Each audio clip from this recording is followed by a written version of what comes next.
We are now going to look at the concept of inductance. Let's first recall our discussion of capacitance and capacitors.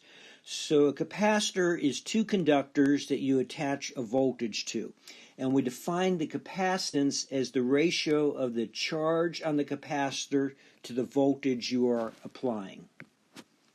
Another way to think of capacitance is that it's the total electric flux emanating from the positive conductor divided by the potential. So in analogy to capacitors, let's look at inductance. Here I have a coil of one turn, and with the current flowing through the coil, we know the form of the magnetic flux density fields. We will define inductance, and we'll use the symbol uppercase L for inductance, as the ratio of the total magnetic flux over the current that's generating that magnetic flux. So the units of inductance will be Webers over amps, and this unit is also referred to as a Henry,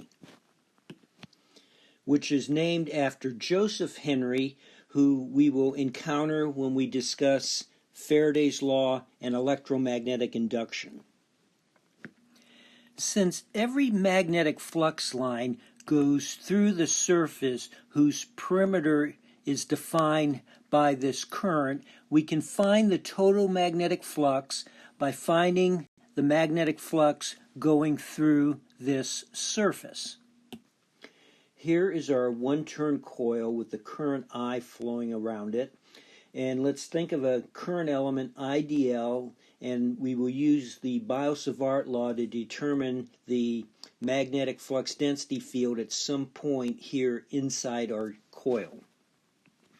I will use the sub 1 on our magnetic flux density field to indicate we're finding the magnetic flux density field for our one-turn coil. So here is the Biot-Savart law, and R is the vector pointing from IDL to the point where we want to find the magnetic flux density field.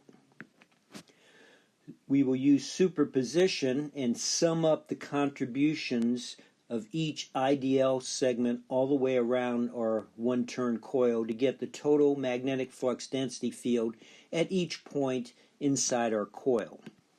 If we integrate B1.ds over the surface whose perimeter is defined by our coil, we'll get the total magnetic flux coming from this one-turn coil. We'll call that psi sub 1. Then our inductance for this one-turn coil is this calculated magnetic flux divided by the current that's generating the flux.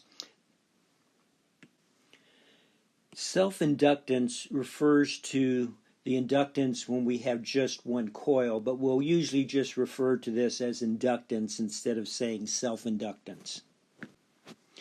Now let's form a coil of n turns. So we'll have the same cross-sectional area as our one-turn coil, and we'll have the same current I flowing through it.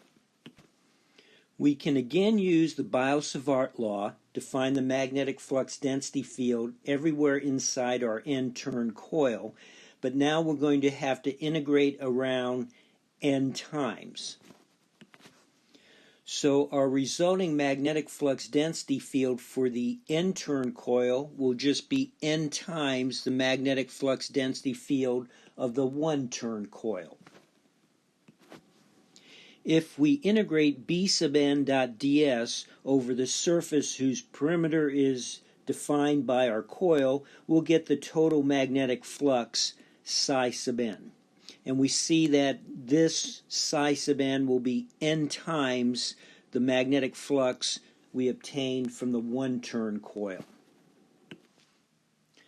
At this point, the inductance of our n-turn coil is not intuitively obvious. We would want to think it is the total magnetic flux divided by the current, but it is actually the number of turns times the total magnetic flux divided by the current. This result cannot be explained, it's just a description of what's experimentally observed. It will be straightforward to show this experimental observation when we talk about electromagnetic induction. This product of the number of turns times the total magnetic flux inside our N-turn coil is given the symbol lambda and is referred to as flux linkage.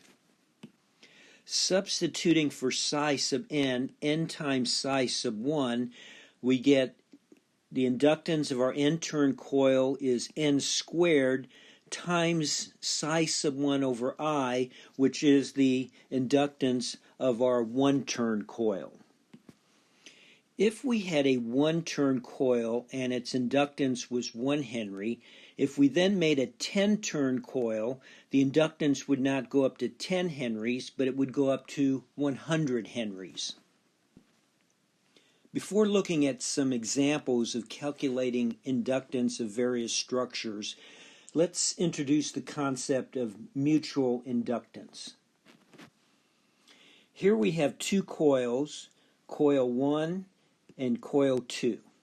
With the current flowing through coil 1, I sub 1, a magnetic flux density field is generated everywhere, and some of that magnetic flux will go through the surface whose perimeter is defined by coil 2. So we can use the Biot-Savart law to determine the magnetic flux density field generated by current I1 everywhere inside surface S2 here. So psi sub 2,1 will be the magnetic flux through surface S2 caused by current I sub 1 flowing in coil 1.